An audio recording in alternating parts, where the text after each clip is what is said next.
Oi, tudo bem? Muito bom estar aqui com vocês mais uma vez. Como no último vídeo, falamos um pouco sobre o que seriam os tão falados traumas emocionais.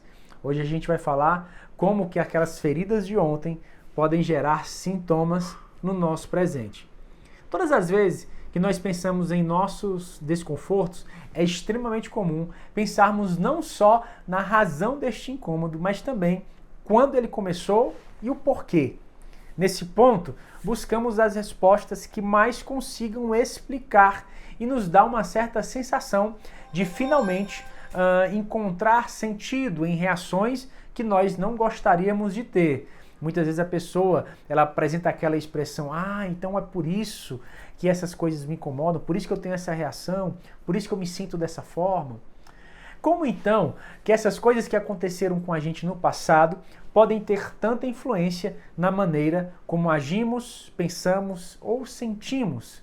É claro que existem problemas, perdas e situações do presente que são fontes de estresse e de preocupação.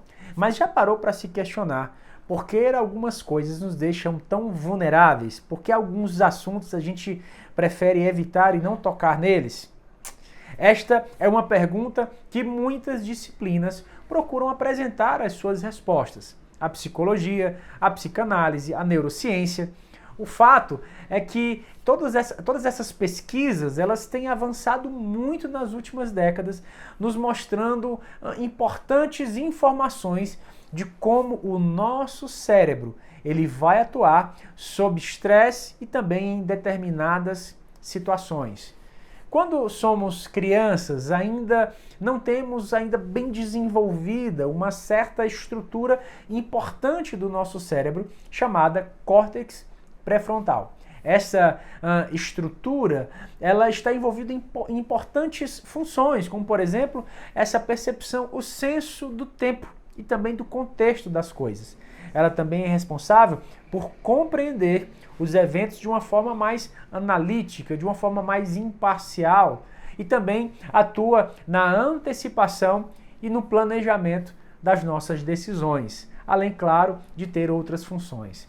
Como esta área do cérebro ainda não está bem desenvolvida na infância, a forma como guardamos certos eventos também vão ficar, de certa forma, comprometidos, distorcidos, mal processados, por conta dessa habilidade de realizar uma análise, digamos, mais racional, talvez mais profunda.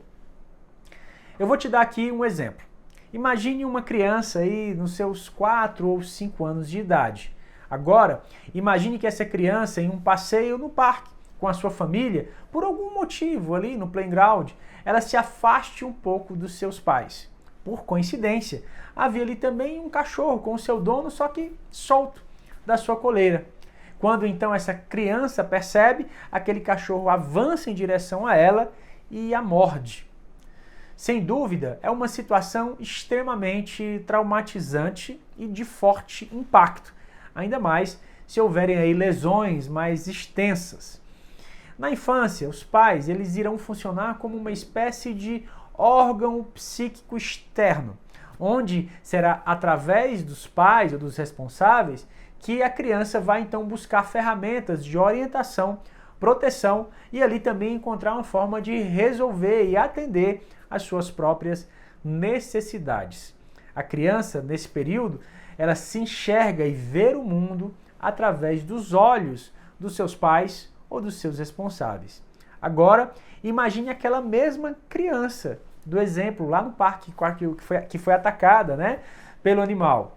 Porém, justamente quando ela percebe que aquele agente maior de proteção e de afeto não estava ali para fornecer a sua segurança, como ela então poderia interpretar essa situação?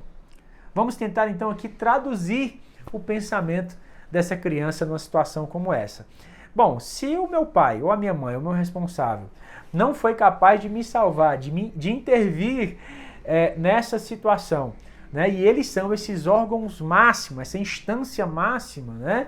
que eu conheço em minha vida, como que eu vou então compreender esse momento? Quem pode enfrentar então uma situação como essa se nem os meus pais foram capazes de enfrentar? Esse é um exemplo simples para explicar aquilo que foi chamado por pesquisadores americanos de desamparo aprendido, que é justamente a ideia de que para aquela situação, no caso do animal, não existe instâncias superiores que dão conta daquilo, que conseguem resolver aquela situação, né? Se aquela instância superior não consegue resolver, então ninguém resolve. No futuro, tudo aquilo que se relaciona com aquela cena, com aquela imagem, com aquele som ou qualquer estímulo que lembre aquele fato, irão funcionar como verdadeiros gatilhos. Então, essas coisas relacionadas dentro daquele contexto irão disparar alertas e sintomas como excitabilidade, ansiedade, certos bloqueios, uma tristeza e até uma sensação de desesperança e desamparo. Já parou para pensar por que alguns assuntos mexem tanto com a gente de uma forma diferente? A gente fez essa pergunta no começo do vídeo. E é assim que certas informações permanecem não só na nossa memória, mas também no nosso corpo, induzindo a certas respostas e padrões neurofisiológicos e também comportamentais.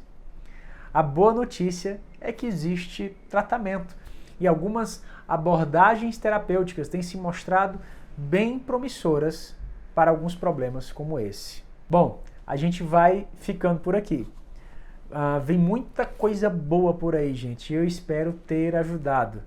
Não esquece de deixar aqui o seu comentário, curtir e de se inscrever no canal. Isso nos ajuda muito. Um grande abraço e nos vemos no próximo vídeo.